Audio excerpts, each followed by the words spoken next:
Magandang umaga po, Mr. Chair at kagalang-galang na senators at miyembro ng Blue Ribbon Committee, lalong-lalo po kay Senator Rodante Diretso nyo na, Marcoleta. diretso na. Number 15, sorry po.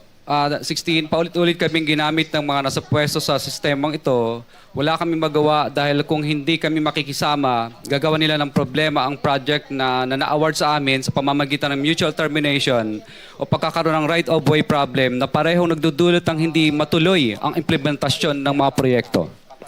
Matapos naming manalo sa mga bidding, may mga opisyal mula sa DPWs ang lumalapit sa amin para humingi at kumuha ng bahagi niya sa halaga ng proyekto.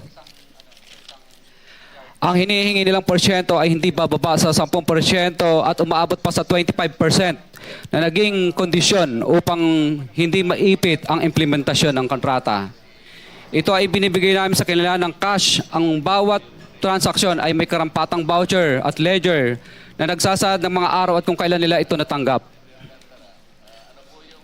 Ilan sa kanila ay sina Terence Calatrava, former Undersecretary of Office of the Presidential Assistant of the Visayas of the Philippines, Kong Roman Romulo of Pasig City, Kong Jojo Ang of Uswag Ilonggo Party List, Congressman Patrick Michael Vargas of Quezon City, Kong Juan Carlos Arjo Aitaide of Quezon City, Nicanor Nicky Briones of Agap Party List, Congressman Marcelino Marcy Teodoro of Marikina, Congressman Florida Robes of San Jose del Monte, Bulacan, Congressman Leandro Jesus Madroño of Romblon, Congressman Benjamin Benji Agarao Jr., Congressman Florencio Gabriel Bemnoel of Anwaray Party List, Kong Leo de Ode Tariela of Occidental Mindoro, Congressman Reynan Arrogancia of Quezon Province,